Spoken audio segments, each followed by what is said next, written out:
Hello and welcome to Piano Shack with me, Woody. Thank you very much for tuning in. So yesterday, you've probably seen the video by now, I hope, we did the unboxing of the SX900.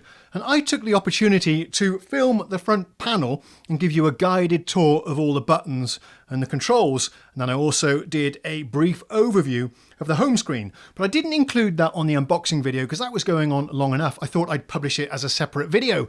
So here it is.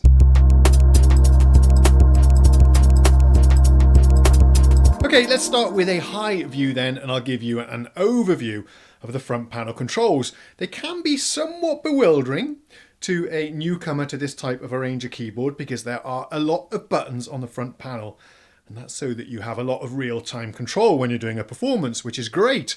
But if we just give you a quick overview of the layout here then. So on the left-hand side of the screen, we've got everything that's to do with the song. We have the style categories down here that are very important, like pop and rock. We have dance, R&B, jazz, that kind of thing. And then up at the top, we have our sequencer. That's a song recorder function. Down below, some chord looping sequencer features as well. Moving over, we have the main screen down here, which is on the home screen right now, which gives you an overview of the styles and the sounds that you've selected to play. Below that, we have 6 assignable buttons. Moving to the right hand side, this is where we have our voice selection buttons. This is to choose the sound that we're going to be playing with our right hand, and on the left hand if we have a split setup. So those controls are here. You can see the different categories here. It's lovely to have buttons for that kind of thing. Piano, organ, strings, guitar, all that kind of thing is over there. Then above the keys, we have a huge long row of buttons here. And these are our real-time controls that we're going to be using during a performance. That's why they're close to the keys, so you can very quickly come up here and change aspects of the performance. Over on the left, we have other assignable controls. There are some buttons there and our pitch bend mod wheel joystick. Let's take a look at these style buttons then. The song recorder I haven't fully explored myself yet, so we'll do that in a different video. Your on-off button is here. Here's your master volume, which isn't very easy to read actually. I might put a bit of tape over there so I can clearly see where the marker is, the arrow, because it's not immediately apparent to me in lots of lighting conditions. So yeah, let's take a look at these first. You press one of the categories that you want, and then over on the screen you get a list of the various styles to choose from within each category, and you can tab through them here as well. So quite a lot to choose from there. I think there are about over 500 styles to choose from on this keyboard. So you choose your category and then choose your style. The style is the type of accompaniment that the keyboard is going to play for you. I think you know that anyway. It's really nice actually here. They have allowed you to do it on the touch screen, but they provided physical buttons as well, which I think is a nice touch. Let's go to this R&B section. Take the first one. That is our soul one there. And then we can exit to get out of there. And now we've selected this Mr. Soul. I'll play that for you a little bit later on. We have some other performance controls. There is our transpose buttons there. Our tempo, tap tempo, which is really nice. And this really interesting chord looper that I've been enjoying a lot. I'll do a separate video about that one actually, because it's such an important killer feature with this keyboard. And over here we have 2 controls, 2 knobs that have a real good feel to them actually, very high quality. And you can see on the screen there what we've mapped them to. And by pressing this button, the assign, we can step through different functions. And these are fully assignable however you want. They work really nicely. Let's take a look at the home screen then and the information that this one is showing us at any given time. This is what you get to when you repeatedly hit exit. So if you've been in any other sub menu, hit exit, takes you to the home screen, and this is where you get an overview about what's going on. Let's see what this is telling us then. If we start at the top, we have some information about the song that we've chosen. Amazing Grace has come up because at one time I chose a registration. That's like a preset of the entire front panel. I chose a registration from the playlist, and it's been stuck on Amazing Grace ever since then. The name of the playlist item was Amazing Grace. Tempo and stuff you can see at the top there. Moving down a little bit, we have the voices that are assigned to the keyboard. These are what I will be playing. We had synchro start there. Playing a little bit with my left hand here. So we have a concert grand mapped to the entire keyboard right now. You can see because that's lit up. There are controls to select which of these sounds are activated over here, or you can do it on the touchscreen as well. So I can actually switch that. Whoops, sorry. This is the trouble with touch screens. If you miss one of these touch targets, like I just did repeatedly, that's what I was trying to do. Just deactivate it there. It's a bit tricky with my left hand as well. Now we've got nothing at all, but I can switch. I can switch on. This is why I'm not a huge fan of touch screens in general. There's our saxophone, and we can also have that one. The guitar, and we can layer them together as well. It's actually a lot easier to use the buttons for that over here. We're getting ahead of ourselves a little bit there. So you can layer them together. We can also switch on a left-hand voice as well. There we go. I succeeded that time.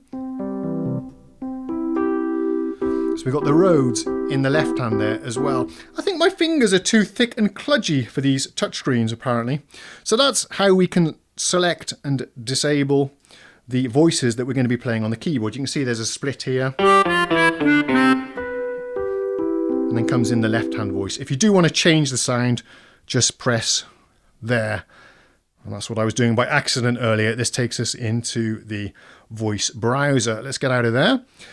Other things that we are seeing here is this, the currently selected style is down there. Also, if I turn on the accompaniment feature using the button down there, you can also see which chord you're playing. That's coming up over there.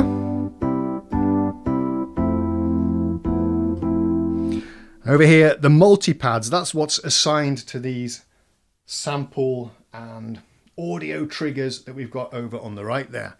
Down at the bottom, we have some assignable soft buttons there on the screen. And these are freely assignable to whatever function you want, which is pretty nice. As are these physical buttons. I can assign those to whatever function I like. There's a huge list. If we go in, this is a nice key. The direct access, hold that one down. It's telling us we can press any button on the control surface here and get to the configuration for it. So we do that there. And this is where you see we can configure what we want to have on our soft buttons and also the assignable physical buttons there as well. So I can go in here and then you can see we've got lots of different values to choose from to assign to those buttons. Very nice.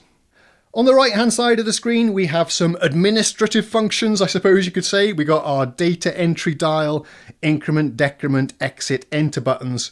All synths and workstations have something rather simple to that. This is where we can go into our song mode as well. This is where I chose Amazing Grace initially.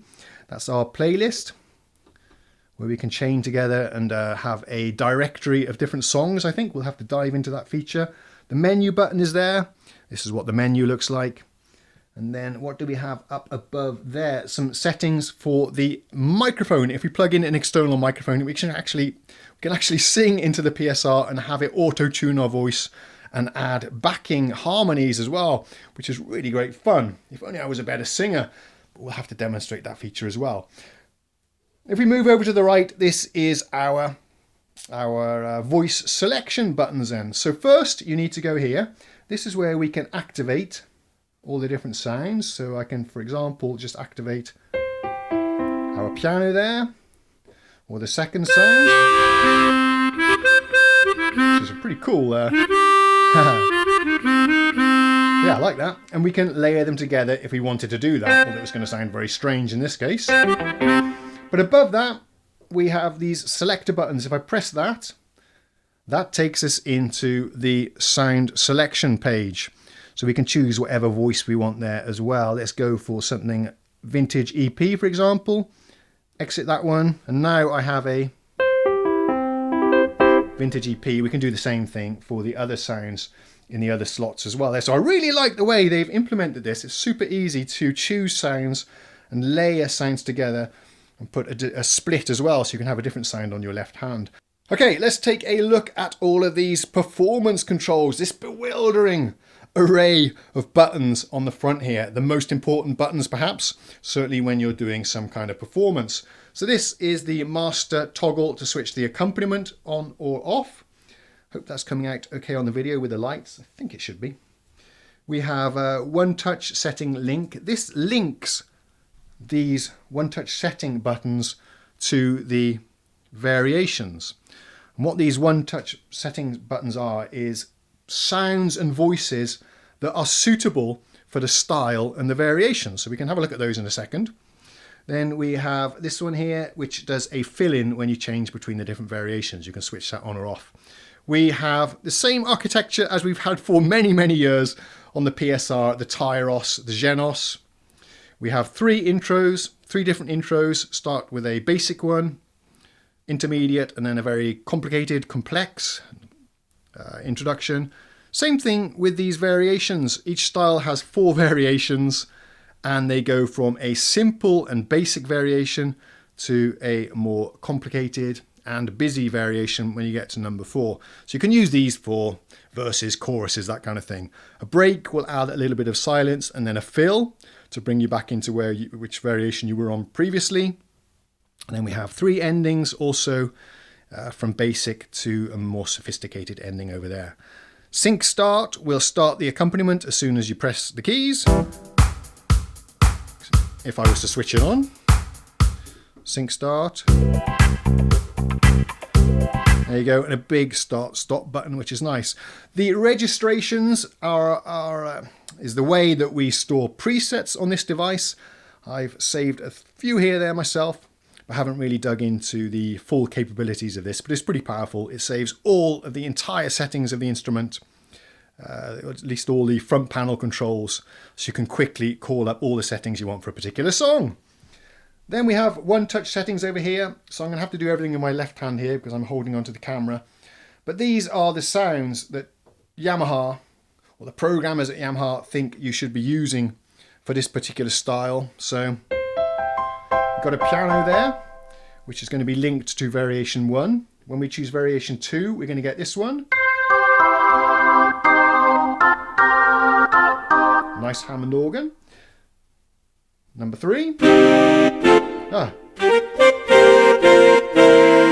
kind of horn section. And on number 4, often you get strings. There's another horn section here.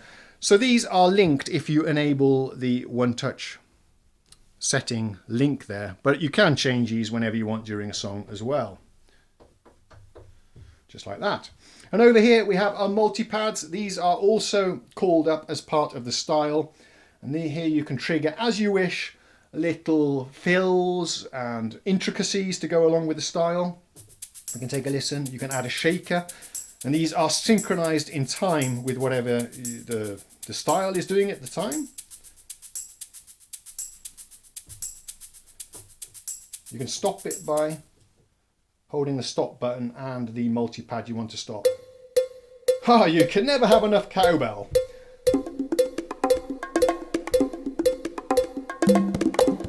I'm not sure if that was synchronizing it, perhaps because we don't have the beat going. Let's start it going.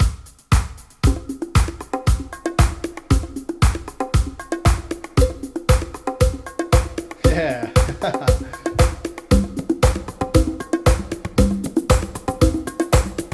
So you can hear how they're all synchronized in time with the beat, which is pretty cool. I can stop them all.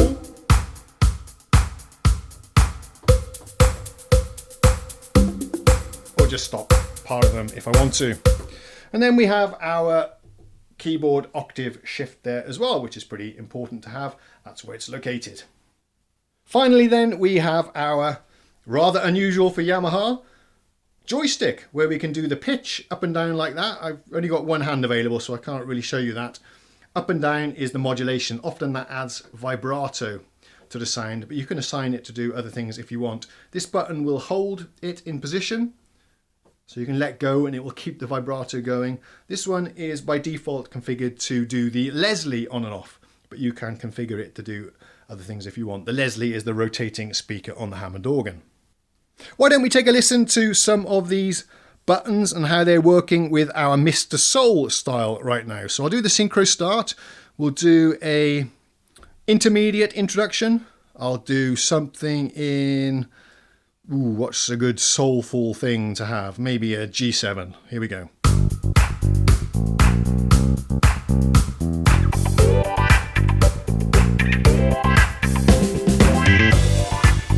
I've got to try and stop dancing around because it's going to shake the camera. Okay, now we're into the first variation after the intro. I can go to the second variation. It'll do a fill for us. Having trouble speaking today, sorry.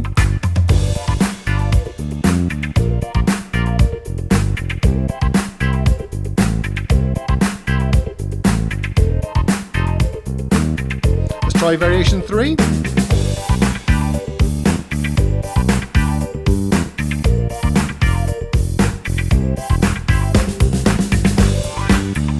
Now we're into the most busy variation of them all.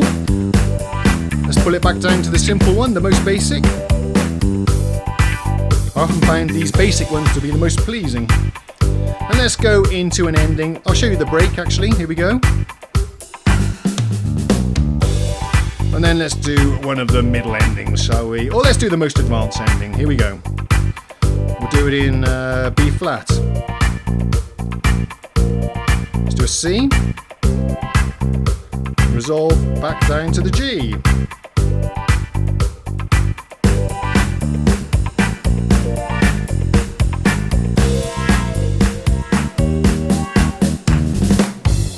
Yeah, pretty sophisticated endings there.